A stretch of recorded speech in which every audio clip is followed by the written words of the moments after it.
¿Qué tal? Buenas tardes. Le damos la bienvenida a esta nueva emisión de Mercados y Empresas en el cierre de una semana donde, sin duda, desde el punto de vista del análisis económico y financiero, el dato clave es que por primera vez en mucho tiempo el Banco Central recupera reservas internacionales. Como usted sabe, este es el dato que veníamos siguiendo de cerca porque está muy claro, ¿no?, que en la medida en que el dólar sostuviera, como de hecho ha producido este proceso a lo largo de esta semana, esa caída que veníamos viendo básicamente en el último mes y medio, bueno, siempre la preocupación estaba en el tema de reservas internacionales. Y esta semana en particular, como le decía, hay una recuperación. Aquí le compartimos algunos de los números que tenemos todavía parciales, ¿no? Porque cuando estamos grabando esta apertura en el mediodía del viernes tenemos datos hasta el cierre de la tarde del jueves, con lo cual el dólar hasta el momento viene cayendo, viene muy débil. Esto muchos analistas lo asocian a lo que es la necesidad de pesos para pagar aguinaldos en el cierre del año.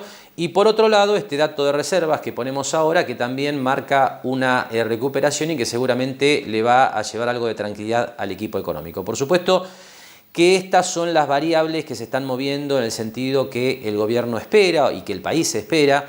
Lo que sí sigue siendo una señal preocupante es el nivel de cotización de los títulos públicos argentinos, ¿no? Recuerde que en los últimos programas compartíamos estos tres datos, ¿no? Dólar, reservas, cotización de los bonos, porque claramente los bonos lo que están marcando es que la Argentina sigue siendo interpretada por los inversores internacionales y locales como un país muy riesgoso, y es por eso que los bonos cotizan con paridades por debajo del 40%. Por supuesto que vamos a estar ampliando el comentario en relación a estas variables sobre el cierre del programa cuando tengamos los datos definitivos de cierre de la semana, pero sin duda es este tema, ¿no?, el de la recuperación de las reservas internacionales, el dato a destacar después de varias semanas consecutivas de caída en el stock del Banco Central.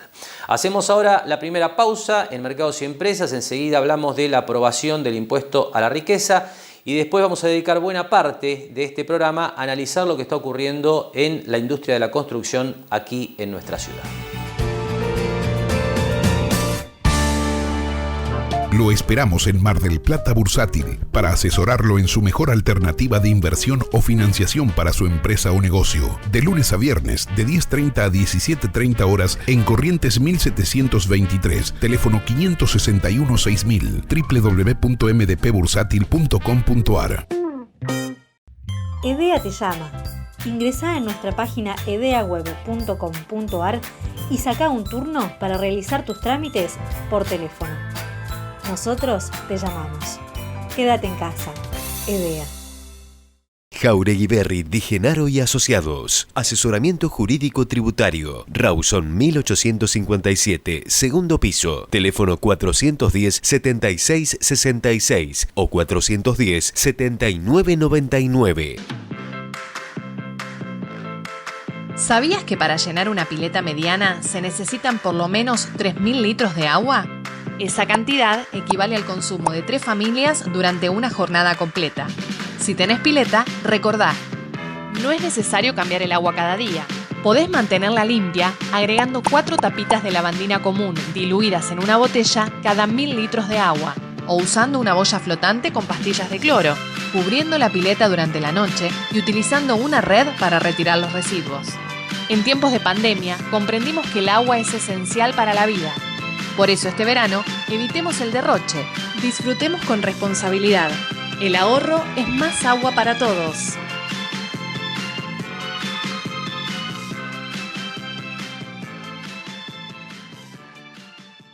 ¿Necesitas ayuda para tu empresa? Te acercamos soluciones con el nuevo cheque electrónico. Emisión masiva a pago de proveedores, sin límite de pago por envío, disponibilidad inmediata, descuento de e-check. Conoce más en macro.com.ar. Macro, cerca siempre.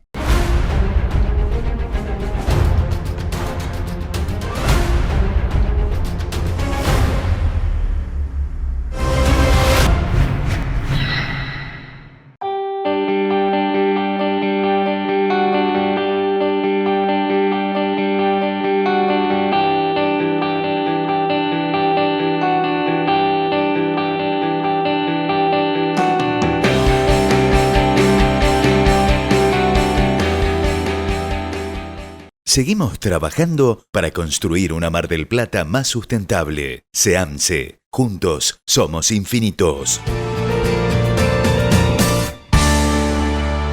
Y el primer tema que abordamos esta semana tiene que ver con lo que ha sido la sanción en el Congreso de la Nación del impuesto a la riqueza, un tema del que ya hemos hablado, pero que es importante definir claramente a partir de su aprobación definitiva, y para esto ya estamos en comunicación con el doctor Marcos Jáuregui Berry.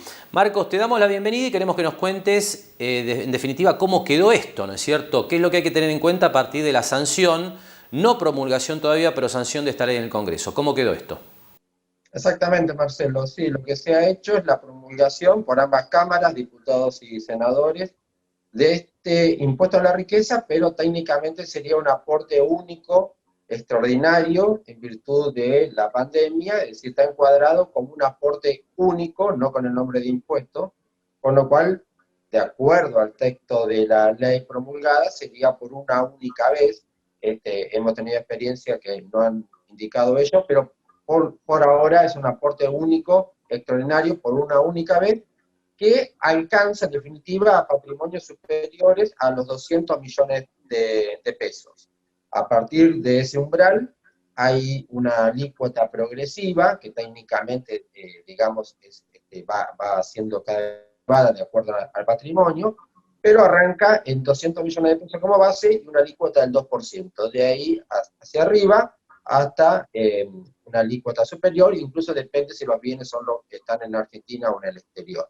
Ese es a grandes rasgos este impuesto, con lo cual digamos que si alguien encuadra en este impuesto, lo mínimo que va a pagar son 4 millones de pesos, que sería el 2% sobre los 200 millones o 201, para decirlo así en forma evidente en cuanto al ingreso de la gente en este impuesto.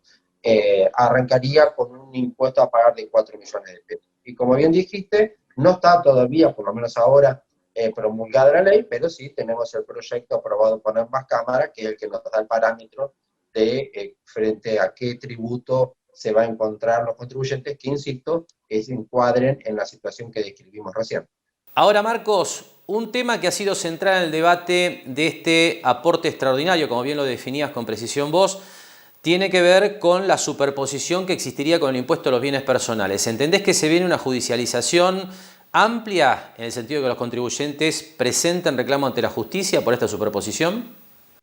Puede ser, es una cuestión que se va a plantear, pero creo que el primer punto que dijiste es central. Este impuesto a la riqueza, como ya se denomina popularmente, tiene como base la estructura del impuesto a los bienes personales. Es decir, la misma composición o patrimonial, llamémoslo así, o la misma base imponible del impuesto a los bienes personales, e incluso las mismas cuestiones técnicas del impuesto a los bienes personales, se traslada a este impuesto, con lo cual da identidad no solamente en cuanto a la base imponible, sino en cuanto a la técnica del impuesto y a lo que está gravando este impuesto. Grava el patrimonio, igual que bienes personales. Entonces, de hecho, tenemos un impuesto como los bienes personales, que arrancan un 0,5%, digamos, como base, a este impuesto que arrancan un 2%, pero estamos hablando de dos impuestos que gravan lo mismo, uno incluso un poco más ampliado, como es el impuesto a la riqueza. Esa superposición tributaria es lo que hoy día se debate actualmente en la doctrina, porque todavía en la jurisprudencia creo que no hay nada, porque todavía no está promulgada, pero en realidad en la doctrina se discute, es decir, cómo puede ser que la misma base imponible tribute un impuesto como los bienes personales y este aporte único y extraordinario como es el impuesto a la riqueza. Insisto, por el mismo patrimonio se están superponiendo los tributos. Bienes personales empieza con un 0,5%, impuesto a la riqueza empieza con un 2%, ambas tienen similitudes en cuanto a los bienes en Argentina y en el exterior, gravando en mayor medida a los bienes del exterior. Es decir, hay una superposición sin considerar otra cosa que hemos dicho también en otras oportunidades con vos, que también todos estos bienes pagan impuesto a las ganancias. Es decir, que hay evidentemente aquí una cuestión que se va a plantear, yo creo que sin lugar a dudas se va a plantear, y veremos, como siempre, qué es lo que ocurre en la justicia, ¿no es cierto?, cuando se planteen estos puntos, pero razonablemente podrían haber... Está muy claro. Marcos, muchas gracias por tu tiempo, como siempre. De nada. Cambiamos de tema en este primer tramo de Mercados y Empresas y hablamos ahora del panorama de la industria de la construcción, porque ha habido datos públicos esta semana, concretamente el INDEC publicó las cifras de la actividad de la construcción para el mes de octubre, y allí aparece un dato realmente interesante que tiene que ver con que la actividad de la construcción habría recuperado y estaría operando en niveles por encima de los que operaba antes de la pandemia. Así que por supuesto es interesante analizar cómo se está viendo este tema aquí en la ciudad de Mar del Plata, sobre todo en una semana donde se hizo pública una nota elaborada por el Foro de la Construcción, donde le reclaman al Consejo Deliberante celeridad en el tratamiento de un proyecto de ordenanza que han desarrollado para intentar generar a nivel local incentivos para esta industria. Sobre el tema conversamos en la semana con el presidente del Centro de Constructores, el arquitecto Leonardo Tamburini. Buenas tardes, Marcelo, ¿cómo estás? Sí, obviamente hay un rebote en el sector de la construcción, producto de mayor venta de insumos, y esto se está dando mucho en aquellas obras o refacciones, que es lo que más se está viendo. Aquellas ampliaciones, aquellas refacciones domiciliarias, que son realmente las que están haciendo que el consumo de materiales esté en algunos niveles recuperando lo que se había perdido. Pero el nivel de actividad en el cual hoy está inmerso el sector en la industria de la construcción en sí, no ha recuperado los niveles que tuvimos pre-pandemia. ¿Por qué digo esto? Porque, digamos, el nivel de actividad está dado, sí, pero en aquellas digamos, refacciones y en aquellas obras informales, en algunos casos, que se están dando en esto de que la gente está con los pesos y los pesos los vuelca al arreglo de la casa, a la pileta, al ampliar, al pintar, a hacer algún dormitorio más. Pero la realidad del sector como industria de la construcción, teniendo en cuenta que lo otro es cíclico y posiblemente en Mar del Plata en enero eso termine, lo que no estamos viendo es la realización de proyectos de inversiones, de obras nuevas, lo cual eso es lo que da realmente si realmente la inversión es mayor o menor. Los números que tenemos nosotros desde dentro de la municipalidad, el nivel de actividad para el próximo año rondan el 48% de lo estimado, de lo permisado en el 2018 y en el 2019. Es decir, estamos llegando casi al 50%, no se llega, 48%. Entonces nosotros lo que sí vemos es que para el próximo año 2021 obviamente va a haber una merma, ¿no? Entonces, en ese aspecto, la caída, digamos, post-pandemia fue del 30 y pico % en el sector. Y hoy estás recuperando 9-10 en total, pero no estás en los niveles, digamos, pre-pandemia para nosotros. Bien, ahora Leonardo, ¿cuál es tu sensación acerca de la razón por la cual nos están poniendo en marcha nuevos proyectos de envergadura? ¿Tiene que ver con el marco económico general, la incertidumbre es lo que está pesando? ¿Cómo analizás esto? Pero en realidad, ¿cómo lo ves? Porque vos estás ahí, digamos, en la línea de toma de decisiones, de aquellos que por ahí están pensando en hacer algo, pero no lo ejecutan. ¿Cómo analizas esto? A ver, hay varios factores que se fueron dando dentro del transcurso de la pandemia. Obviamente, hay mucho interés producto de la merma en el costo de la construcción. ¿Bien? Entonces, ahí vos ves mucha gente interesada en función de arrancar proyectos de construcción nuevos. Obviamente, cuando uno hace la foto, ve un valor de construcción muy barato, bien, histórico, mucho más barato que el 2001, y obviamente lo que está pasando es que en la foto es un buen negocio y parece rentable. Pero ¿qué pasa? El nivel de incertidumbre que ha generado algunas políticas, tanto económicas y decisiones que hubo, digamos, en algún caso en su momento con Vicentín, en algunos casos con este tema de la toma de tierra, ha generado un cierto clima de falta de clima de negocio en función de proyectos de inversión nuevos. Y ahí donde creo que hay que hacer un poco el foco. Es decir, eso lo que hizo fue algunos proyectos que estaban en lanzamiento, de alguna manera esperar, y te diría que ya esperar al próximo año, para ver cómo se desarrolla todo esto.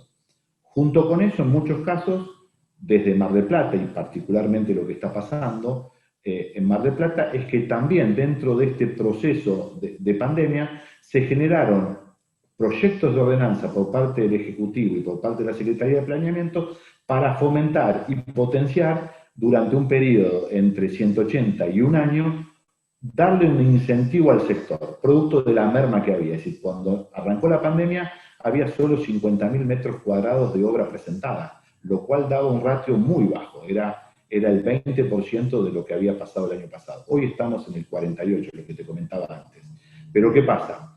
esos proyectos de ordenanza y esa promoción aún no tiene tratamiento en el Consejo Deliberante y obviamente en la Comisión de Obras también. Entonces no se le ha dado curso, lo cual, ¿qué hizo esto? Hizo el efecto inverso.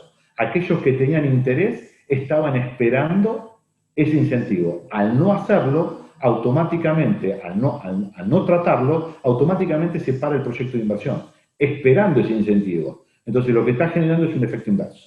La gente que quería hacer no lo hace, ¿bien? Porque no salió. Entonces, eso es lo que se está dando hoy en Mar del Plata. Por eso hacemos hincapié desde el Foro de la Construcción y de todas las entidades que estamos dentro del foro, ver que le dé tratamiento, porque realmente nosotros pensamos que el 2021 para la obra privada va a ser un año muy duro, realmente. Está claro. Ahora, ¿cuál es tu sensación acerca de por qué se está demorando el tratamiento en el Consejo? ¿Hay otras prioridades? ¿No hay decisión política o consenso para avanzar con lo que, digamos, involucra ese proyecto de ordenanza? ¿Qué es lo que hay en ese proyecto o en esos proyectos que por ahí están trabando justamente el análisis ahí en el Consejo? A ver, el proyecto de ordenanza que presenta la Secretaría de Obras es un proyecto mucho más amplio que solamente el sector de la construcción. Es decir, el foco lo tiene en la empleabilidad y en que, digamos, el sector de la construcción pueda absorber mano de obra para poder dar empleabilidad a Mar del Plata y no tener los guarismos que tuvimos del 20 y pico % que teníamos de desocupación. Entonces, en ese aspecto, ese es el eje de trabajo. Junto con eso, hay un área también tecnológica, un desarrollo de una zona tecnológica que está dada por la Ferrautomotor, y conjuntamente también, dentro de ese proyecto, hay intervenciones en espacios urbanos, bien, en plazas, en bicisendas, obviamente para jerarquizar a Mar del Plata y los espacios urbanos. Entonces, en ese aspecto tiene varios ejes de trabajo. No solamente es un incentivo a la construcción, también hay moratorias para las obras que están, digamos, que se construyeron sin permiso, lo cual también generaría a través de los colegios profesionales también que la matrícula pueda tener incentivos para poder movilizarlo y a través para el municipio poder cobrar esas tasas de esas construcciones nuevas. Es decir, es todo un marco previo. El proyecto en sí es muy bueno. A ver, nosotros esto se consensuó con el foro, se trabajó durante la pandemia y el proyecto realmente es bueno. Obviamente va a tener un carácter de un tiempo limitado, pero evidentemente de no ponerlo en marcha, obviamente, o de no darle tratamiento y de no aprobarse, realmente vimos un horizonte difícil, ¿no? Bien, ¿y por qué te parece que no se trata? Yo creo que hay dentro del, digamos, del oficialismo hay como varias ramas, pareciera. Y en este aspecto pareciera como que no ha llegado la información de cómo es el proyecto. Tampoco han pedido que se lo expliquen. Entonces, pareciera como que no está alineado esto. Y es lo que realmente estamos visorando, ¿no? Avisorando. Está muy claro. Leonardo, muchas gracias por tu tiempo como siempre y buen cierre de año. Esperemos que el 2021 nos trate mejor, sobre todo si aparece en definitiva la aprobación de este tipo de proyectos que sin duda hacen falta para recuperar una economía que ha sido muy golpeada, ¿no? Seguro, Marcelo. Así que desde ya más que agradecido, así que nos vamos a seguir hablando el próximo año y felicidades para todos. Desde ya muchas gracias. Gracias a vos.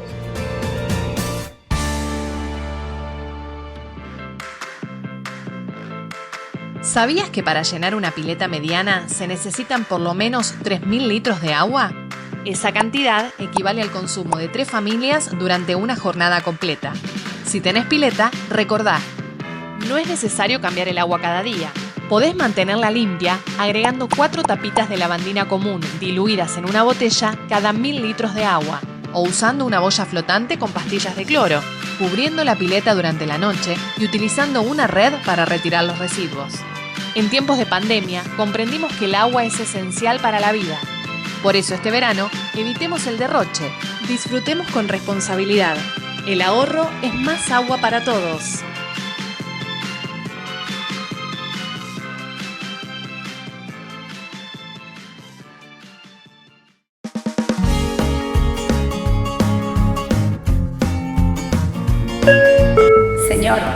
Señor, ¿necesita ver algo más? Sí, me gustaría.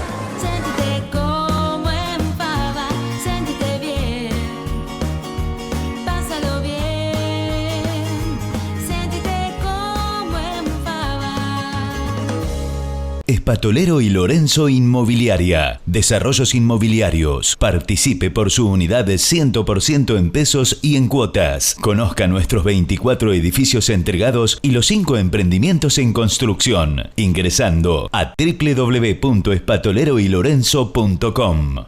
Terminal de Contenedores 2 de Mar del Plata. Trabajando por un puerto multimodal y una ciudad productiva.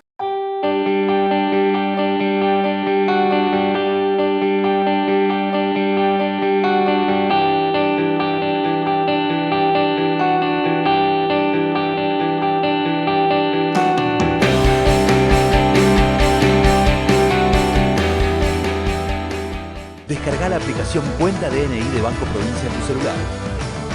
Banco Provincia.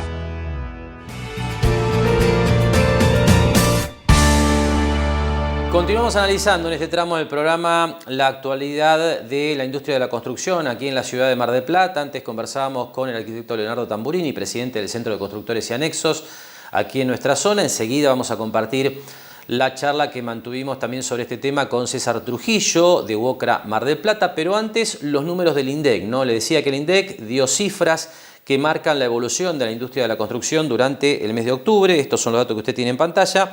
Por supuesto que la actividad sigue por debajo de octubre de 2019. Los números del INDEC marcan una caída del 0,9%. Ahora, el dato interesante es que cuando uno compara octubre contra septiembre de este año, obviamente datos desestacionalizados, porque los meses para compararlos hay que hacerle un ajuste estadístico, marcan un crecimiento del 4,3%. Cuando uno mira esa serie desestacionalizada, a pesar de la caída que la actividad tiene con respecto al 2019 en los primeros 10 meses del año, que es de casi 26%, los números marcan que la actividad hoy estaría a nivel nacional por encima de los registros del primer trimestre del año. Por eso, esta observación que hacíamos y que se hacen en distintos medios que reflejan la opinión de analistas sobre este tema, de que la actividad de la construcción estaría hoy en niveles por encima de los previos al colapso de la pandemia. Pero vamos entonces a la charla con César Trujillo. Así nos daba su opinión acerca de lo que está pasando con la construcción en Mar del Plata. Difícil, complicado, obviamente. Y bueno, los números que vos estás dando es así. Está creciendo un poco la industria de la construcción, pero no al ritmo que esperábamos y que se puede realizar, digamos, como veníamos en caída libre del 19, mediados del 18 al 19 y la pandemia nos terminó, bajando muchísimo más. Nosotros éramos trabajadores registrados, más de 450.000 en todo el país, y no llegábamos ahora a 200.000, 50% de los trabajadores registrados están desocupados. Todos con oficio, obviamente, y ahora está levantando, sí, porque, se ha levantado en algunos lados los lugares, por ejemplo, en Capital, en el AMBA, lo que es, se ha podido empezar a trabajar, volver al trabajo, después, de la cuarentena. Estaba todo prohibido. En Mar del Plata hicimos un esfuerzo sobremanera, los empresarios y como también los trabajadores que acompañamos, y desde el gremio que hicimos un derecho de la Constitución, un derecho al trabajo, hicimos una huelga. Esa huelga le pusimos el nombre, le pusimos el nombre de huelga a la japonesa, y pudimos trabajar prácticamente todo el invierno. Y gracias a los empresarios que abrieron las puertas de las obras, y también fue, un paliativo para todos, ¿no? De todo el sector. Así que por lo menos no tuvimos que hacer cola en los barrios para ir a pedir comida y cosas por el estilo. Muy, muy difícil. Nosotros, si no trabajamos, no cobramos, y estaba muy preocupado. Y hoy estamos volviendo al ritmo habitual, de trabajo, pero ha mermado mucho. Nosotros, cuando esto empezó, era más de 700 obras iniciadas. Cuando empezamos con este tema de las huelgas y todo esto, arrancaron la mitad, y ahora está progresando de poco a poco. Mar del Plata ha pasado uno de los peores tiempos de la historia, de la construcción. Y ahora se suma otra cosa también que es muy interesante y mala noticia para el sector, que es la falta de materiales. Si Lomas Negras está con un paro, no está entregando material, sí, el cemento. El hierro también tenemos inconvenientes para poderlo tener para poder seguir las obras. Es decir, también hay conflictos y bueno, y un poco de la especulación que existe y seguirá existiendo como siempre por el tema de esta moneda extranjera que nos mueve para arriba y nos mueve para abajo, entonces está escaseando el material. La verdad que no lo podemos creer. Claro. No solamente eso, también el ladrillo y todo esto. Es lamentable porque en estos tiempos nadie quiere perder, estamos de acuerdo, pero es lamentable que donde aparece un poco de que se puede desarrollar la industria de la construcción, hoy nos faltan los materiales. Y así describía entonces César Trujillo, ¿no?, lo que está pasando con el empleo en la construcción aquí en la ciudad de Mar del Plata. Y también en el caso de la UOCRA, y a esto vamos en el segundo tramo de la charla con Trujillo, la preocupación por la falta de tratamiento del proyecto de incentivos a la construcción aquí en Mar del Plata en el Consejo Deliberante. Sobre este tema, Trujillo nos comentaba lo siguiente. Hemos consensuado con el arquitecto González, que está a cargo de obras privadas, municipal, y con los sectores que integra el foro de la construcción, y hemos hecho un pedido muy especial para reactivar la industria de la construcción. Tal es así que se hizo un proyecto que entró al Consejo Deliberante ya casi un mes y algo, y todavía los señores concejales no lo han tratado. La verdad que no entendemos por qué, porque realmente esto es para el desarrollo de la industria de la construcción. Tal vez no sea el mejor proyecto, pero bueno, los concejales podrían mejorarlo y poder ponerlo rápidamente. Esto ya pasó una vez allá por el 2003, 2004, y se hizo un proyecto que duró un año y medio, y bueno, fue un momento de crisis también laboral y de crisis del país, y eso nos ayudó y bastante. Incentiva al inversor, incentiva, digamos, a aquel que quiere construir, y bueno, realmente es muy importante, y yo le pediría por este medio a los señores concejales que lo traten. A ver, pues ya está terminando el año, no creo que haya muchas sesiones más. Es lamentable que los concejales no estén a la altura de circunstancias con este tema que es tan importante. La construcción es madre de industria, así que no solamente trabajamos nosotros, sino 40 gremios directos y 40 indirectos. La verdad que precisamos que nos den una mano, precisamos destrabar esto, precisamos que nos escuchen. Y bueno, el día de mañana tenemos alguna visita que vamos a hacer con el Centro de Constructores también y desarrolladores al Consejo Deliberante. Estamos invitados a una reunión a ver si podemos entre todos tratar de sacar esta ordenanza, que sería muy muy importante para el sector y para el beneficio de Mar del Plata todo. Seguro. Ahora, César, ¿por qué cree usted que está trabado? ¿Por qué la demora en el tratamiento?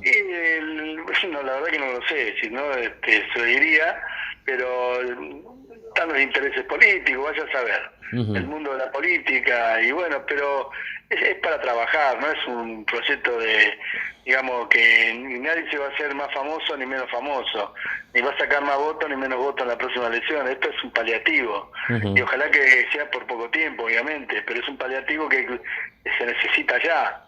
Esto es como un salvataje, punto, a la industria de la construcción. Hay que verlo de ese lado, hay que verlo de ese lugar, para que esto no tenga interés político, y sino que pueda tener desarrollo la industria de la construcción, que tanta falta nos hace, y tantos trabajadores con un oficio que tienen hoy no pueden trabajar, andan juntando cartones. Hay que fijarse en eso.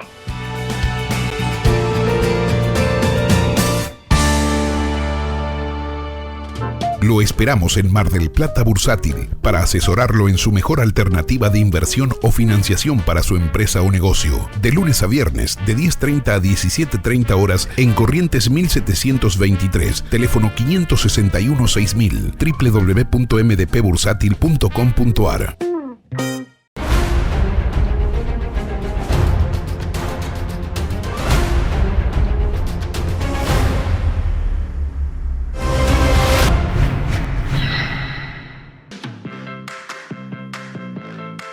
¿Sabías que para llenar una pileta mediana se necesitan por lo menos 3.000 litros de agua?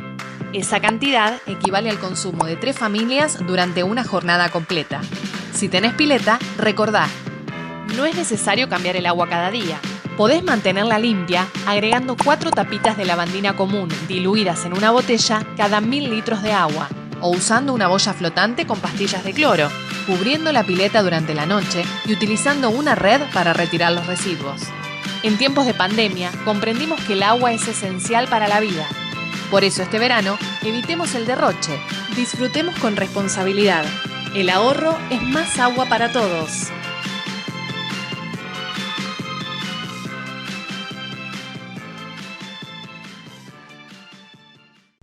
EDEA te llama. Ingresá en nuestra página edeaweb.com.ar y saca un turno para realizar tus trámites por teléfono. Nosotros te llamamos. Quédate en casa. EDEA. ¿Necesitas ayuda para tu empresa? Te acercamos soluciones con el nuevo cheque electrónico. Emisión masiva a pago de proveedores, sin límite de pago por envío, disponibilidad inmediata, descuento de iCheck. Conoce más en macro.com.ar. Macro, cerca siempre. Jauregui Berry Di Genaro y Asociados. Asesoramiento jurídico tributario. Rawson 1857, segundo piso. Teléfono 410-7666 o 410-7999.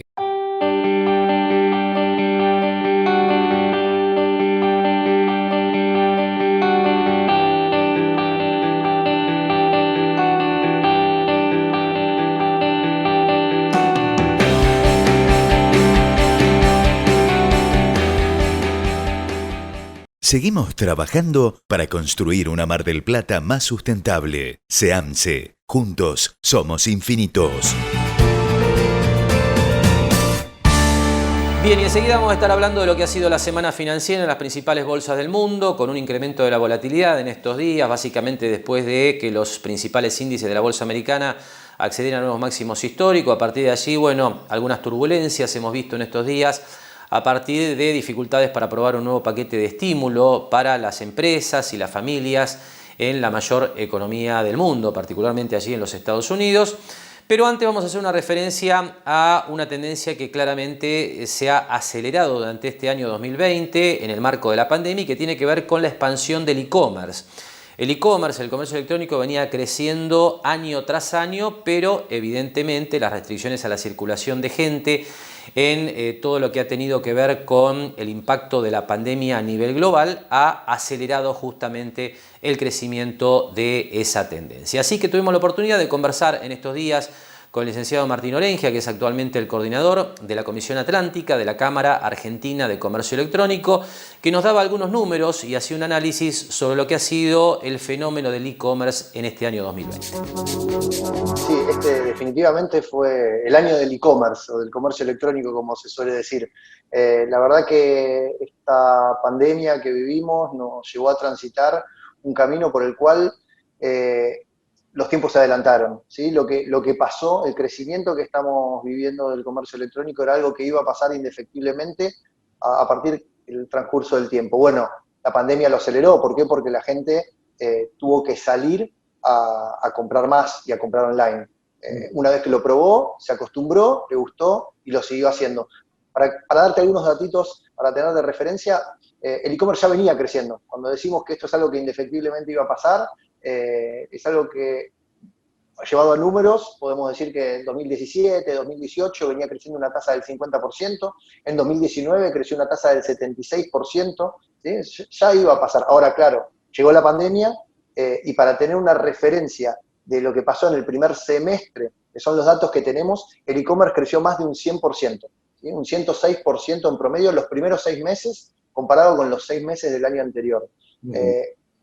Y esto no fue que pasó únicamente durante esos 2 o 3 meses de casi reclusión total.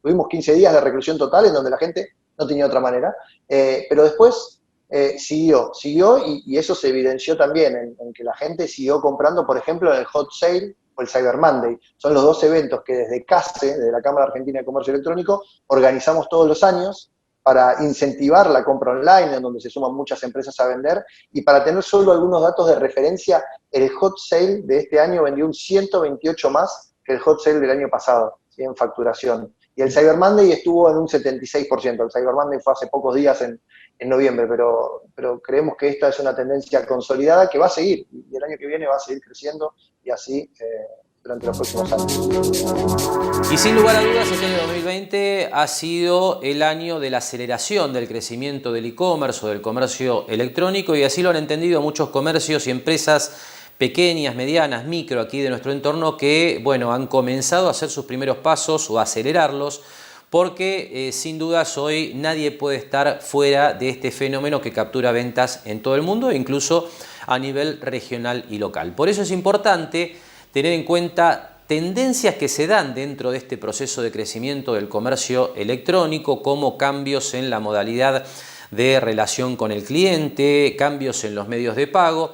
Así que sobre este tema o estos temas conversamos con Martín Orengia en el segundo tramo de la charla. Así también en este segundo tramo de la charla Martín nos deja algunas ideas sobre cómo vincularse con la Cámara Argentina de Comercio Electrónico para recibir alguna capacitación, algún asesoramiento acerca de cómo desarrollarse en el ámbito del e-commerce. Y no son nuevas tendencias de cosas que hayan surgido sin planificación, sino que son cosas que se consolidaron. Toda la parte mobile, podemos hacer referencia desde el celular. La gente compra desde el celular. Para tener una referencia, el 78% de las compras se están dando desde un teléfono móvil. Esto es importantísimo porque a la hora de desarrollar un sitio web muchas veces nos sentamos adelante de una computadora. Bueno, el 78% de las personas lo hace en un celular. Tenemos que pensar mucho en eso.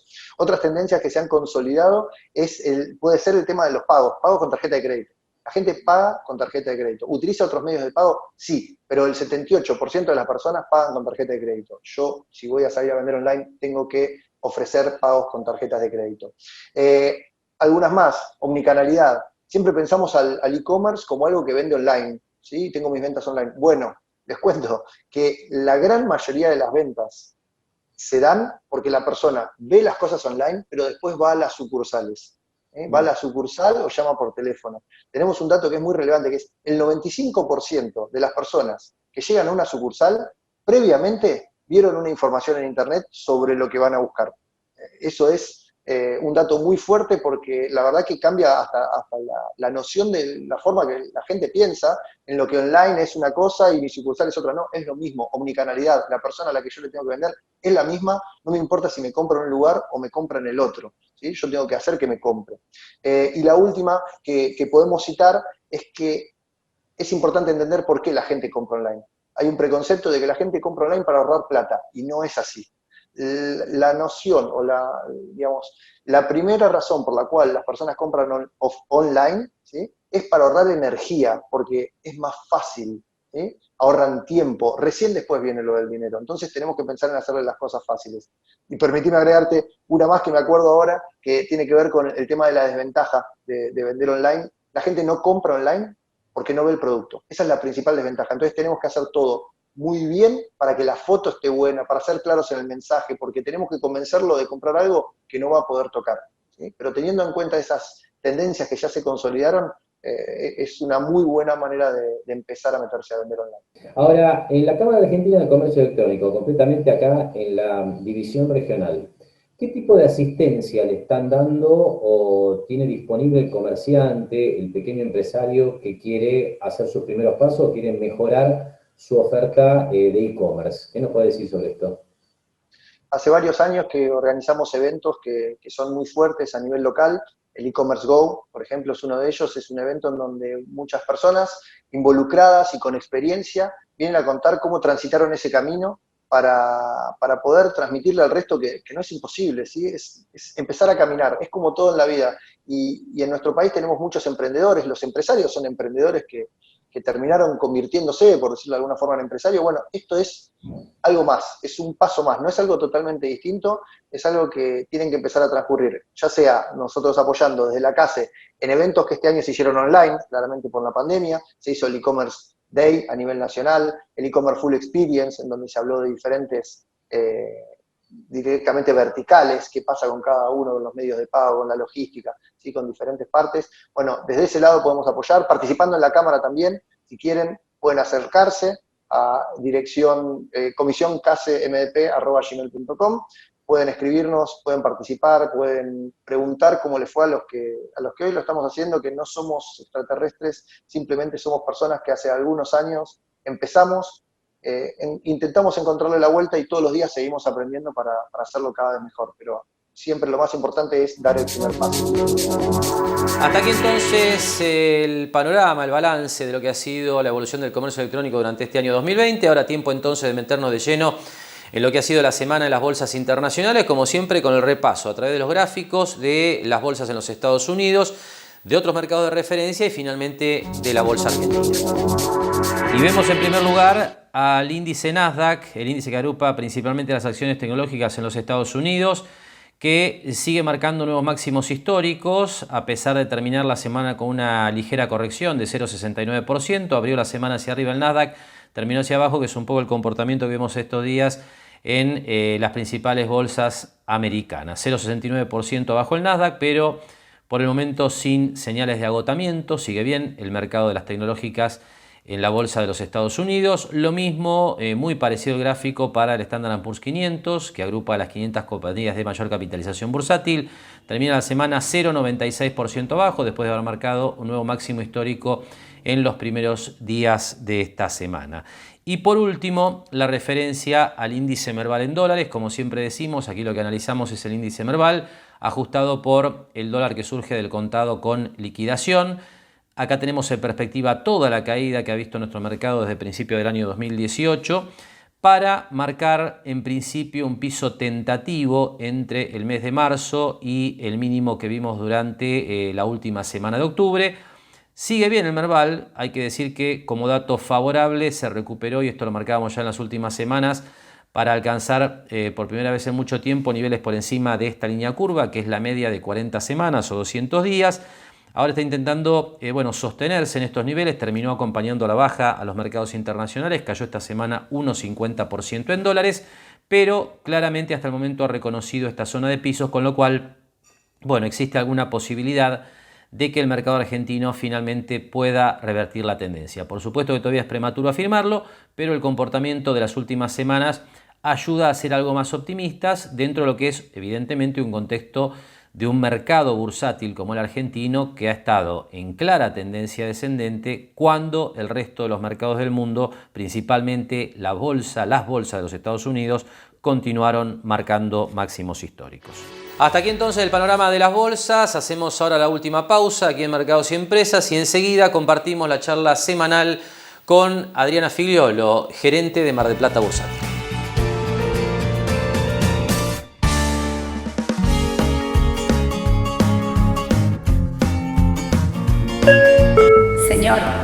Señor, ¿necesita ver algo más? Sí, me gustaría. Séntete como en pava, séntete bien, pásalo bien, séntete como en pava.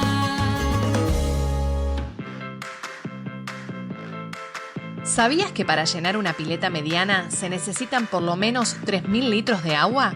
Esa cantidad equivale al consumo de 3 familias durante una jornada completa. Si tenés pileta, recordá, no es necesario cambiar el agua cada día. Podés mantenerla limpia agregando 4 tapitas de lavandina común diluidas en una botella cada 1.000 litros de agua, o usando una boya flotante con pastillas de cloro, cubriendo la pileta durante la noche y utilizando una red para retirar los residuos. En tiempos de pandemia, comprendimos que el agua es esencial para la vida. Por eso este verano, evitemos el derroche, disfrutemos con responsabilidad. El ahorro es más agua para todos.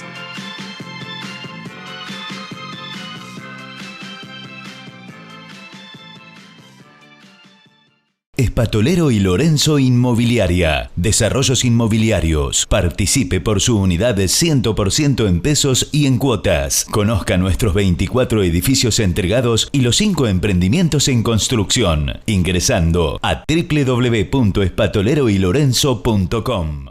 Terminal de Contenedores 2 de Mar del Plata. Trabajando por un puerto multimodal y una ciudad productiva.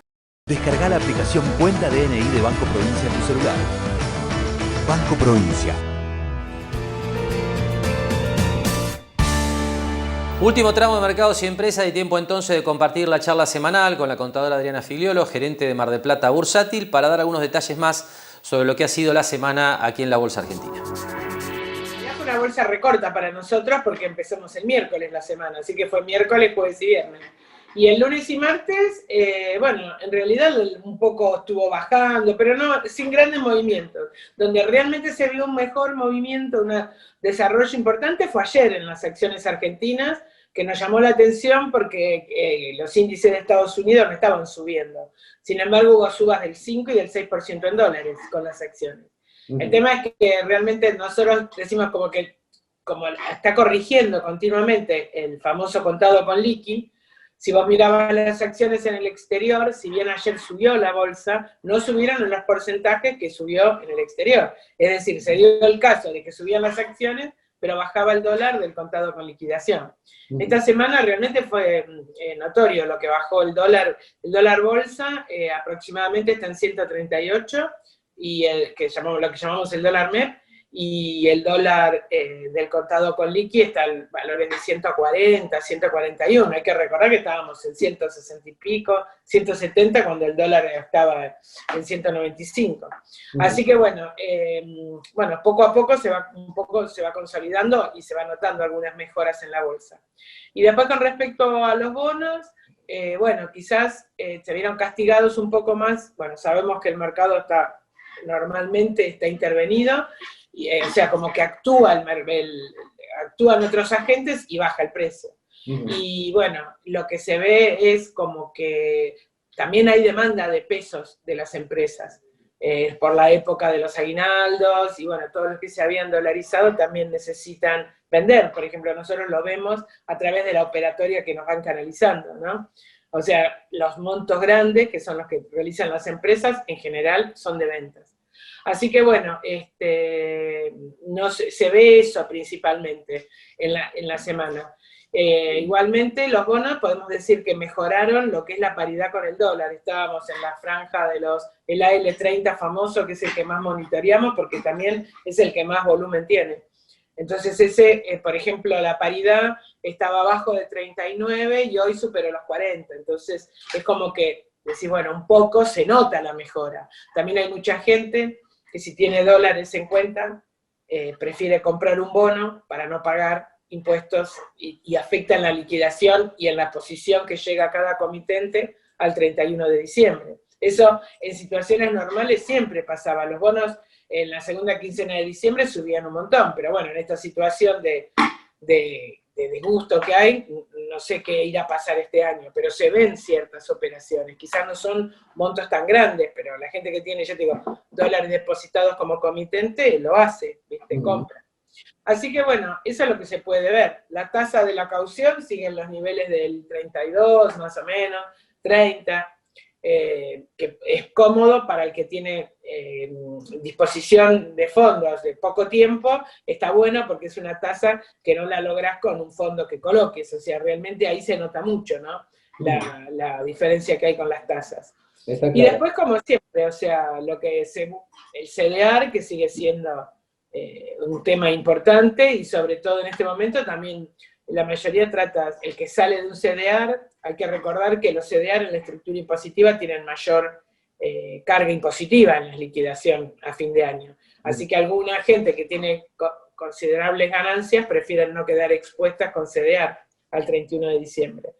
Y entonces algunas se están vendiendo contra dólares y comprarán bonos, están rearmando las carteras para ver cómo se llega en la foto a fin de año, ya que si tenés una carga impositiva, o sea, si tenés productos que están exentos y productos que están cargados y encima como bienes del exterior, realmente la gente en ese sentido, el que tiene sus números ordenados, trata de analizar un poco lo que es el beneficio y el mayor costo impositivo, ¿no?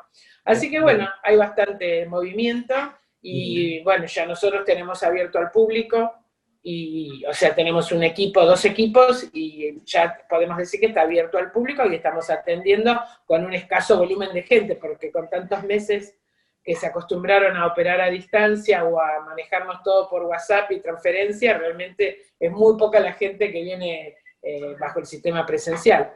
Así que bueno, igual seguimos trabajando desde acá y desde las casas, en doble equipo. Así que bueno, fue una semana, realmente fue una semana tranquila. Bien. Pero, te digo, notamos en las operaciones grandes.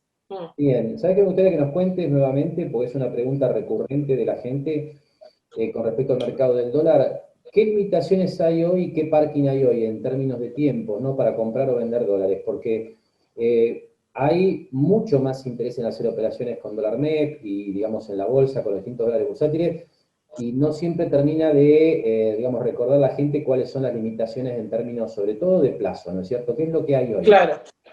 No, el plazo es, mira, ahora es ínfimo, realmente no hay diferencia y podés decir son 48 horas, o sea que empezamos con 5 y en 5 sí se nota, porque quizás te quedaba la operación abierta más de una semana, porque te agarraba los fines de semana. Así que ahora, en realidad la mayoría, en 48 horas no es un plazo que te marque una diferencia.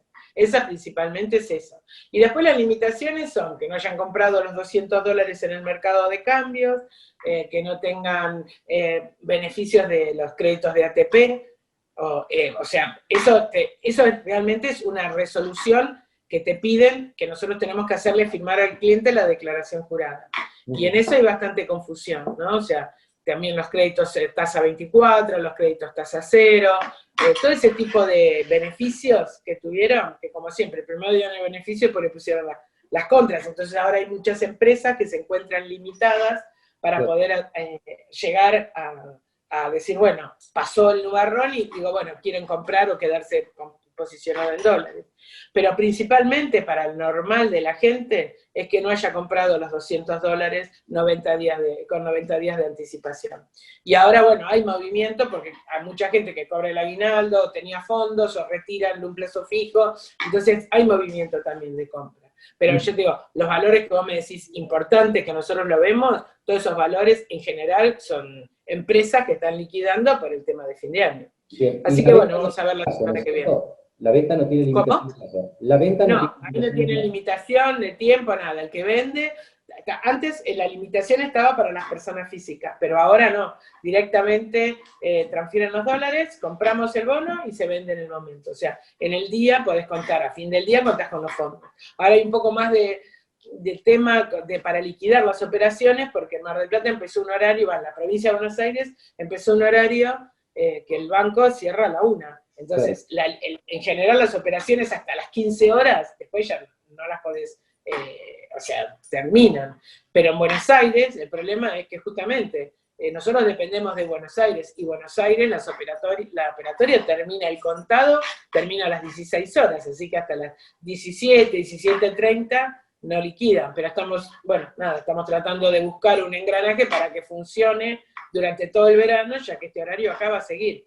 No es muy amigable el horario con la parte bursátil, porque en realidad la bolsa de Estados Unidos se abre 11:30, o sea, como que la operatoria se va armando más al mediodía, a las 2, 3 de la tarde podría ser el mejor horario, pero bueno, es lo que pusieron, así que ahí está. Bien, y antes del cierre vamos a repasar cómo quedan las principales variables en este cierre de semana. El dólar, como anticipábamos en la apertura, termina en baja en los mercados libres. El dólar MEP o bolsa 140 baja 1,40%, el contado con liquidación 142,50 baja 1,72%, el blue 148 baja 1,33%, y como todas las semanas el oficial sigue subiendo, en esta semana en particular 0,78% para cerrar en 87,85. Vamos a ver ahora cómo quedan las reservas internacionales con el dato del viernes ya incorporado. Entonces hablamos de una recuperación, hacía muchas semanas que no se veía una recuperación del lector de reservas del Banco Central, que crecen en estos días 89 millones de dólares a 38.750 millones. Y como último dato compartimos la cotización de los bonos en dólares, los nuevos bonos emitidos tras el último canje de deuda, que esta semana marcan una ligera recuperación. Ahí tiene la variación de los montos en dólares que se pagan por cada lámina de $100 de valor nominal. 3,24% sube el Bonar 2030 y después subas cercanas al 1% en el caso del AL35. El 2041 sube 1,30% y el 2038 0,51%. De todos modos, a pesar de esta recuperación semanal, hay que decir que todos estos bonos se encuentran con caídas de más del 20%, desde lo que fuera su primera cotización. Y así quedan entonces las principales variables financieras en la Argentina en este cierre de semana. Por supuesto, como decíamos ya desde la apertura, Mayor tranquilidad por lo que es la recuperación de las reservas internacionales del Banco Central. Lo que hay que seguir de cerca, por supuesto, es la evolución de los títulos públicos nacionales, que siguen, más allá de lo que ha sido algún rebote intrasemanal, por llamarlo de alguna manera, bueno, niveles muy bajos para lo que es el promedio de los mercados de riesgo de todo el mundo. Por supuesto que uno no puede imaginar una recuperación sólida de la economía y las finanzas en la Argentina sin que se recuperen también los títulos públicos en dólares emitidos por el gobierno nacional. Con este comentario estamos cerrando. Le agradecemos que nos haya acompañado una semana más con Mercados y Empresas. Nos despedimos como siempre. Hasta el próximo sábado a la hora 18. Gracias y muy buen fin de semana.